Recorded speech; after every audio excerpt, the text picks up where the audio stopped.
அஸ்ஸலாமு அலைக்கும் வரஹ்மத்துல்லாஹி வபரகாத்துஹு. கண்ணியத்திற்குரிய சகோதர பெரியோர்களே, நமது வாழ்வில் பல்வேறு விதமான துன்பங்கள், துயரங்கள், சோகங்கள், நஷ்டங்கள், அதே போல படித்தவர்களுக்கு வேலை இல்லாத நிலை, வருமானத்திலே தடை, இன்னும் எத்தனையோ விதமான துன்பங்களால் சூழப்பட்டு நாம் அவதியுற்று வருகிற இந்த சூழலில் இந்த துன்பங்களிலிருந்து விடுபடுவதற்கெல்லாம் அல்லாஹு தஆலா குர்ஆனிலே பல வழிமுறைகளை சொல்லித்தரும் பொழுது நன்மக்கள் நமக்கு இதை ஓதினால் பலன் கிடைக்கும் என்று அடையாளம் காட்டுகிற அந்த வரிசையில் யாராவது துன்பத்தில், சிரமத்தில் அல்லது ரிசுக்கு தட்டுப்பாடு, பணத்தட்டுப்பாடு, கஷ்டங்கள், கடன், இந்த மாதிரி உள்ள பிரச்சனைகளை சிக்கி தவிச்சிருந்தா அவங்க நான் சொல்கிறத கவனமாக கேட்டு அதை ஓதிவாங்க.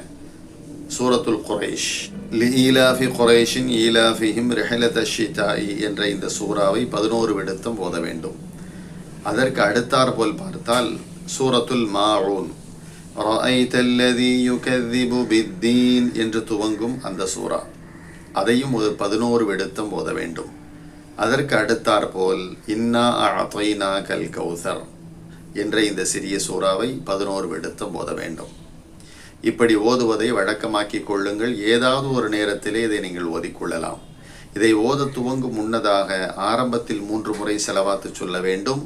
இவைகளை ஓதி முடித்தவுடன் 3 தடவை செலவாத்து சொல்ல வேண்டும். இதை ஓதி நீங்கள் துஆ செய்கிற பொழுது நிச்சயமாக அல்லாஹு தஆலா நம்முடைய எந்த சிரமங்களானாலும் சரி, எந்த கஷ்டங்களானாலும் சரி, அவற்றை அல்லாஹ் நீக்கி தருகிறான். அது மட்டுமல்ல, தினந்தோறும் மக்ரிபு தொழுகைக்கு பிறகு ஸலாத்துல் ஹாஜத் என்ற நியத்திலே 2 ரக்காத்து தொழ வேண்டும். முதல் ரக்காத்தில் சூரத்துல் ஃபாத்திஹாவுக்கு பிறகு குல் யா அய்யுஹல் காஃபிரூன், 2வது ரக்காத்தில் சூரத்துல் ஃபாத்திஹாவுக்கு பிறகு குல் ஹுவல்லாஹு அஹத். இந்த 2 ரக்காத்து தொழுது ரப்பிடத்திலே துஆ செய்யுங்கள். நம்முடைய நாட்டங்கள், தேட்டங்கள் இவை யாவற்றையும் அல்லாஹு தஆலா நிறைவேற்றி தர போதுமானவன். இவற்றை ஓதுங்கள், பலன் பெறுங்கள். ஓதுகிற அன்பர்கள், இந்த அமலை செய்பவர்கள், இந்த தகவலை உங்களுக்கு சொன்ன இந்த அடியானின் நலனுக்காகவும் நீங்கள் துஆ செய்யுங்கள். அல்லாஹ் கிருபை செய்வானாக. ஆமீன் யா ரப்பல் ஆலமீன்.